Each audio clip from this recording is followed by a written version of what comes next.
Tapi berita kat Escape ni sebenarnya ada cerita juga guys.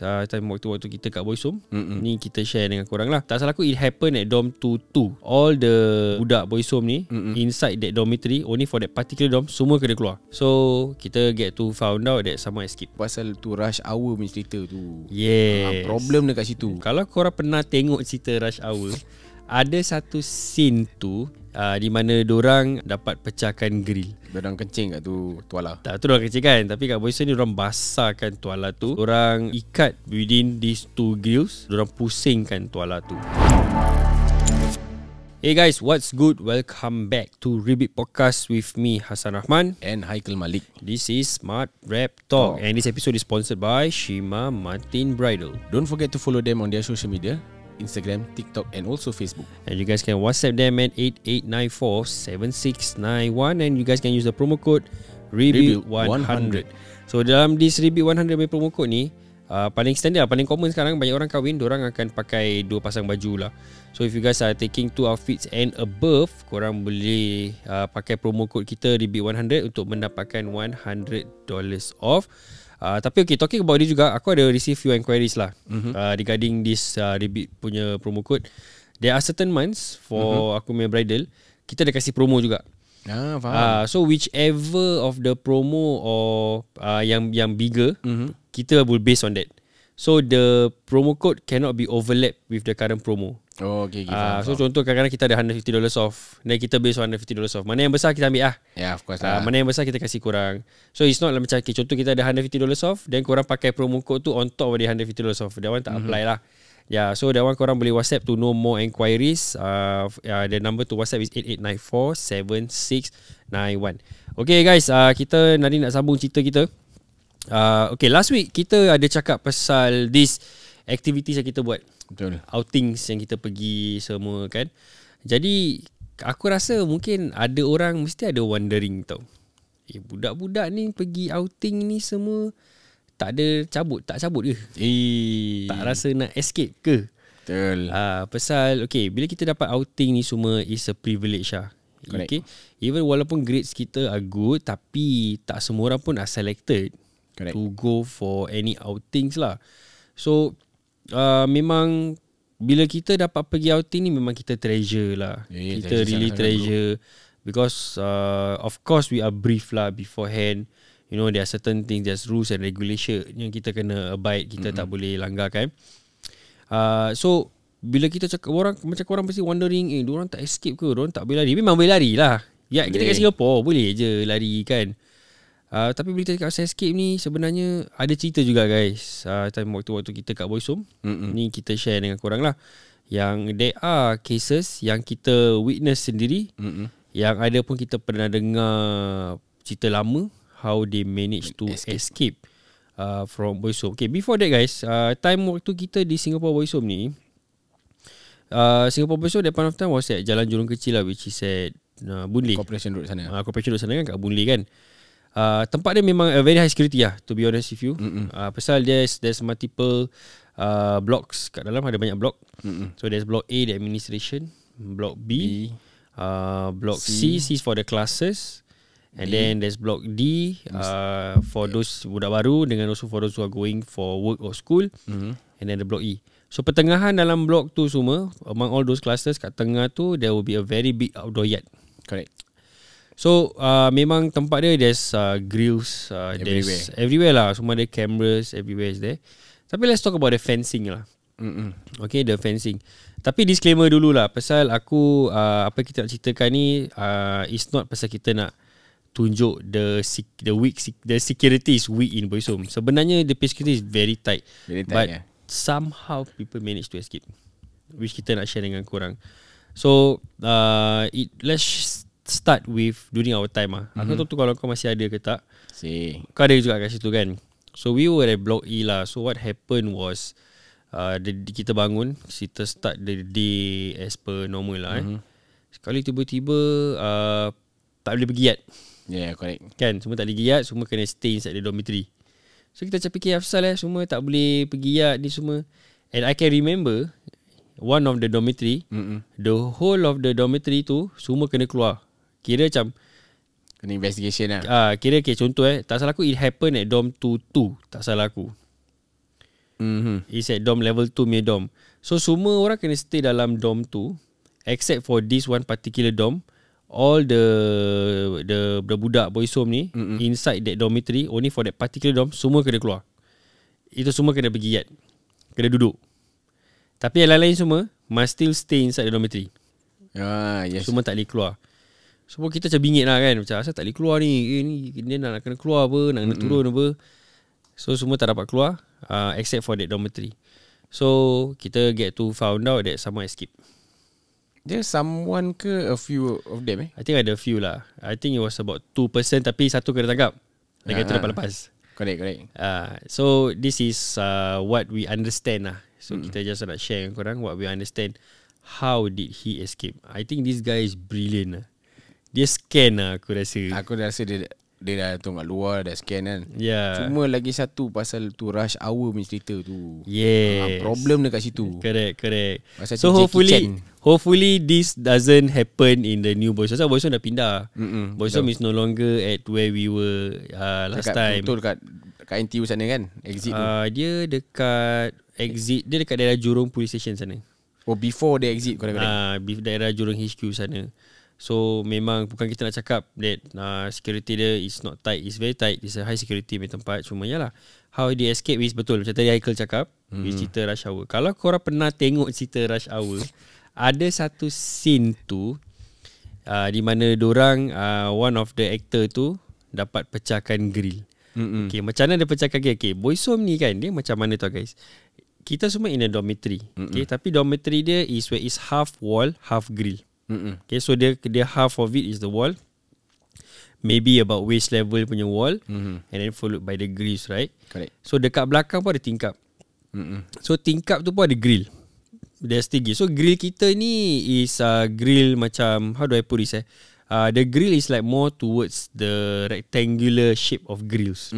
Okay. Correct. And I think it's made from stainless steel, I think. Metal ke metal lah, I don't know what. Tapi kalau ada karat dah ada steel lah. So stainless steel lah kan. Okay, the gap between the grills I think is about, maybe I put this as about, ni berapa, 10 cm. About there around 10 cm gap lah. Okay, for the gap. So what happened was Rush Hour, what they did was dorang kencing kat tu tuala. Tak, tu dorang kencing kan, tapi kat Boys Home ni dorang basahkan tuala tu. Basah. So dorang ikat within these two grills. So dorang pusingkan tuala tu. Tapi yang barang tu yang dah pakai actually buku tu. Buku dorang roll kasih ni kan, baru dorang pusing. Oh, so tapi still yang dekat grill tu is a towel. But to pusingkan, to twist that towel, it's a buku. Orang pakai buku. Kira macam dia punya vote dia lah, kira lah. Actually dia this escape ada 3 event. Okay. Satu yang escape daripada belakang, tingkap. Terus dia ikat blanket dengan bedsheet kan. Dia sampai tingkat 1. Tadi kita cerita pasal yang ni dulu lah, yang macam mana dia escape. Is the same person apa? Tak, ni ada yang kau cakap ni, yang kat toilet ni kan. Tak, ni bukan toilet punya. Ini yang from the grill siapa? Oh, yang satu dekat yang depan pun dah buka. Tapi ni yang daripada belakang punya. Aku punya daripada belakang. So dia escape daripada belakang. Sekejap. Dia escape daripada belakang. Tapi kena tangkap. Dia kena tangkap.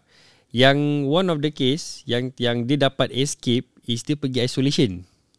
Dia actually ada 3. Satu yang belakang, satu ada orang buka dalam toilet. Okay.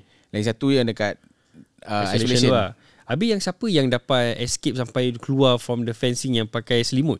Aku rasa yang the first punya. The first punya yang ni aku tengah sharing ni kan. Ya, so aku ingat, pasal aku ingat lagi that one, semua dormitory kena stay dalam except for them. So bila kita korek, I think it was a 2-person punya benda yang buat tau. It's a 2-person guy. So these 2 boys, dorang daripada tingkat 2 kan. Correct. Pasal tingkat 2 walaupun dia ada grill dia macam, it's very hard for me to explain. Tapi senang cakap, dorang macam Spiderman.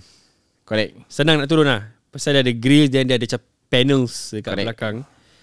Jadi bila dia dah pusing, dapat pecah. Pasal walaupun dah pecah pun, tu grill lah bila rapat kan dia akan pecah kan. Diorang kena tarik and besarkan the lubang apa. Actually diorang ada 2. So 2 dah pecah. Jadi baru ada human gap. Faham. Okay. Ya, kalau kanut satu macam mana nak keluar? Kalau kena badan macam aku tak lepas Syul. Bontok kan sangkut lah. So jadi dari situ diorang dapat turun. Okay, and this happen at night. Correct. Okay. Usually walaupun Boys Home ni dia memang very tight, and there's that time was Cisco officers. Ada Cisco officer, and usually Cisco officers will do their rounding. Okay, how the fencing was at Singapore Boys Home, kita ada 2 tau.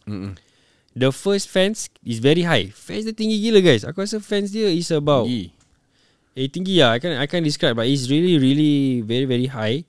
And the first fence dah tinggi, lepas tu ada barbed wire. Correct. After that fence tu, dia ada macam about 1 meter, 2 to 3 meters. Kau kena jalan, then there's another wall. Correct. Kat wall tu dia ada macam satu benda bulat dekat atas tu. Correct. Jadi this boy, dia dah dapat escape daripada dia punya dormitory. Lepas tu tak salah aku, then dekat belakang every of kita play block ada tu yang tong sampah hijau. Yes. Yang bin besar kan. Kadang-kadang bawah blok pun ada macam belakang kedai kopi kan, ada yang bin besar, yang hijau besar tu kan. Lah. Dia dapat tarik tu benda, and kelakarnya dia tak escape just behind the block. Dia bawa tu benda sampai dekat padang. Dia pergi sampai kat padang. Jadi aku bisa imagine tau, kalau dia boleh tarik tu sampah sampai kat padang, it will cause noise apa. Correct. Definitely mesti boleh kena tangkap ni apa. Jadi bila the reason why dia tarik tu tong sampah, because dia letak tong sampah tu against the fence, baru dia ada advantage. Dia pakai blanket. So blanket tu tak tahu, aku rasa diikat 2-3 blanket. Aku rasa dia buat cowboy hook ke apa kan. Dia campak dekat tu barbed wire.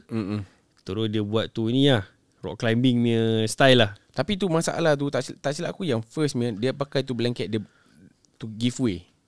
Oh, is it? To give way. Okay. Pasal yang tak silap aku, there were blanket tu tertinggal. Jadi dia tempat tu dia tarik human hold juga. Dia lepas, baru dia dapat cabut. Tapi yang aku wondering macam aku cakap, okay, first boleh understand lah, pasal it's like a fencing punya style apa. Jadi dia dapat lepas. The second wall tu, itu yang aku tak faham, because it's impossible for you to jump from the fence to that wall. It's impossible punya. Macam mana dia dah, okay, so contoh dia dah lepas tu fence apa. Correct. Then dia kena jalan about 2 meters to 3 meters to go to that wall, right? Macam mana wall tu dia boleh cabut? Itu yang aku tengah fikir tau. Mungkin next ni kita panggil dia. Aku kenal orang tu. Boleh lah kita panggil dia. Tapi dia dapat escape. Okay. Tapi tak salah aku is ni benda 2 orang yang bikin. Yang satu tu lepas, satu tak lepas. Aku rasa dia yang tolong kot. Dia yang tolong tolak kaki. Atau mungkin dia macam tak berani ke apa kan. Okay, tetapi kalau kau nak cakap pasal gitu, the third person yang manage to escape successfully is one guy only. This is another event lah. Another event. Yeah. Yang second ni is diorang pecahkan kat toilet. Diorang keluar dekat the corridor of the dormitory. Diorang tak boleh dari mana. Pasal lah, itu diorang kena tangkap. Selenge kan. Pasal kalau kau lari through corridor, kau kena pass by the access door apa. Itu nak kena pakai card apa. Semua card. Pintu sekarang kena card apa. Alah, kau kena tangkap. Kena tangkap lah. Bacin dia orang macam ni cuma diorang dah, so everywhere diorang dah bikin grill. Yang third person dia pandai. Dia pun sama. Dia dah scan semua. Dia dah belajar macam mana yang first lari. Dia masuk isolation room, which is the same concept like a normal room. Belakang ada grill. Dia pecahkan tu grill, dia cabut. So pecahkan sama konsep juga, pakai tutuala dengan ni. Sama konsep. Okay. Cuma the funniest thing about him, he somehow or rather find sickness. Saya kata demam ke, scabies ke, apa-apa sakit, which make him isolated, alone. Terus dia escape. Tapi yang dapat cabut sampai keluar. Dia dapat keluar. Tapi macam mana dia dapat keluar sampai dah dekat main gate? The same method. The same method as how the first person did. He copied the same.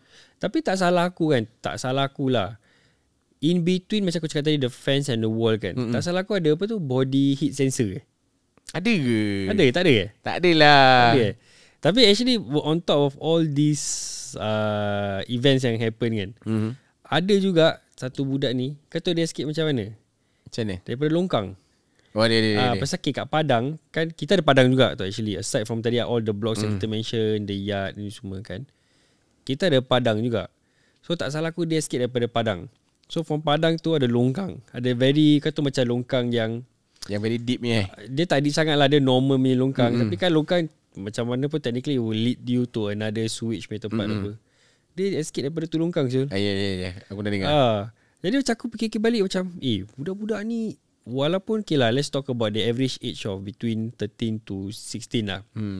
Time tu tak ada cerita prison break pun Betul. Cuma ada ni rush hour je ni. Betul. Aku macam fikir macam mana diorang boleh ada this idea untuk diorang escape. Aku macam fikir balik banyak tau. But when we talk about escape, tu yang aku fikir, kenapa kau tak boleh tunggu je home leave? Correct. Itu paling common apa? Dah darurat lah. Pasal kita kan pernah cerita episode lah, previous episode kita, kita abscon. But I think there must be something. Okay, tapi tadi bila kita ceritakan pasal the first event yang dia escape tu kan, kau dah pernah cabut, kau dah pernah panjat fence. Besok kena tangkap. Ada.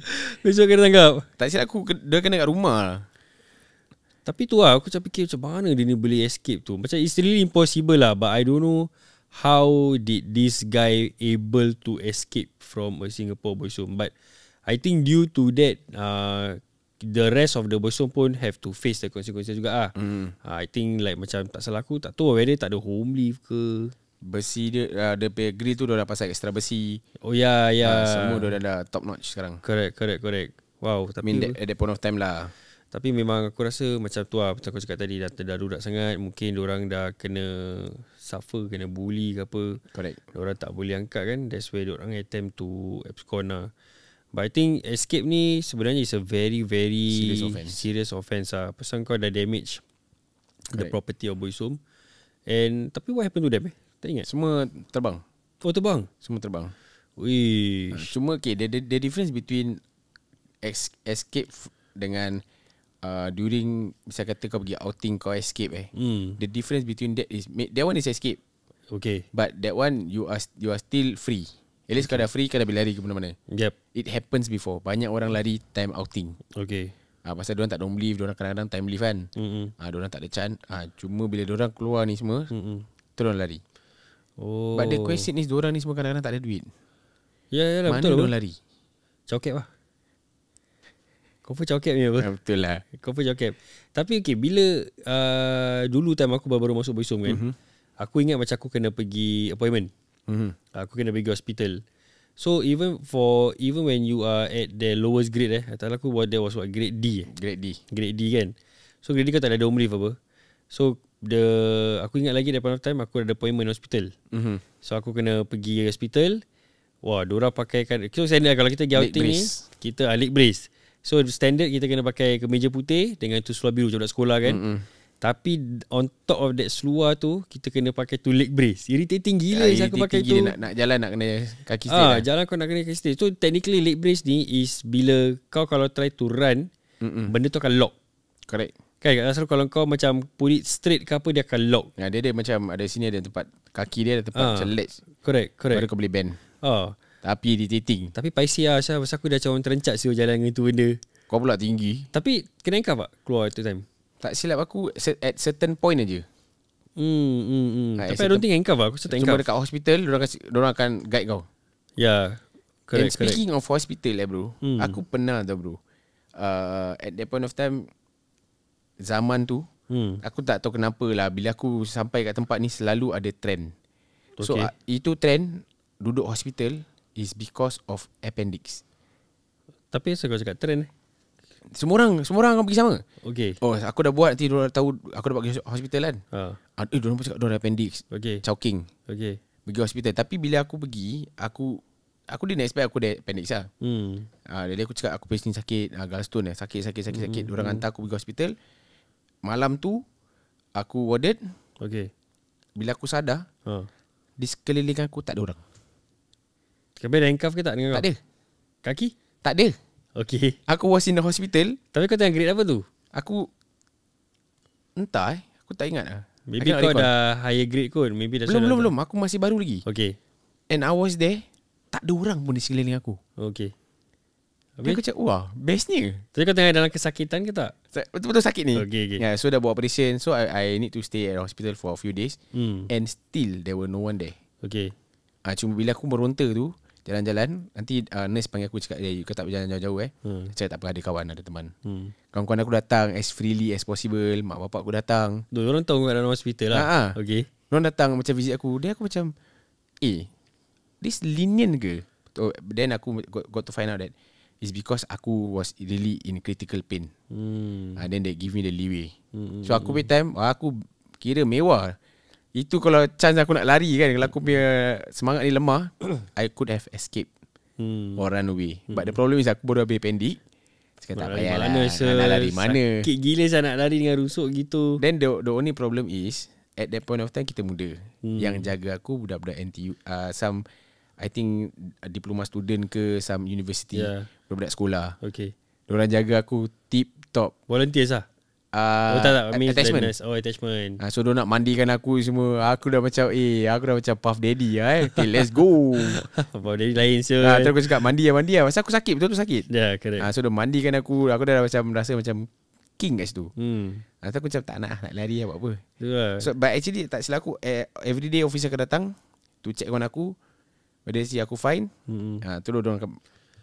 Tapi I think it's very normal for every boys that entered boys home Diorang mesti ada tu macam tersentak hati diorang nak lari. Ada macam, juga dengar aku punya story ni. Diorang pun okay, diorang pun sama. Dia tanya aku, macam mana kau cakap kau pergi hospital lah? Dia nak belajar teknik-teknik dah. Aku cakap tak ada, actually aku pilih betul-betul sakit. Okay. Dia aku cakap sakit, then aku demam. Bila demam, diorang panggil hospital. Aku masuk ambulans, diorang hantar ke sana, check ada, diorang keluarkan. Then aku stay there about 4 days. Member pun buat, tapi member buat nak escape. Tapi betul-betul ada appendix tak ada? Tak ada. Aku tak tahu ada ke tak ada lah. But he managed to go to the hospital. Did some pasal at that point of time diorang tak boleh tahu. Unless kau pergi x-ray ke apa-apa. Betul-betul x-ray. Actually pun x-ray pun diorang takkan dapat. Unless they cut you. At that point of time belum lagi 2003, belum lagi advance So they have to cut you to know. Budak ni pun mati-mati nak pergi potong. Potong dah dapat rest kan, lari. Apa escape?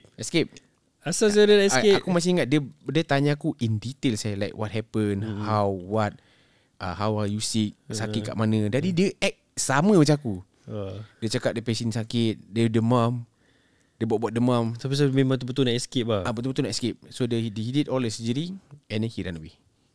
Tapi ni kalau kena macam ni tak terbang RTC Ini tak dia kira escon lah. Pasal kau dah keluar apa. Tapi yang kesian apa tau, officer in charge. Yalah, dia kau kena jawab, dia kena buat statement. Tapi budak tu kat hospital apa. Tapi diorang, kita pernah tanya tau officer, let's say kalau diorang escape, diorang kena apa-apa tak?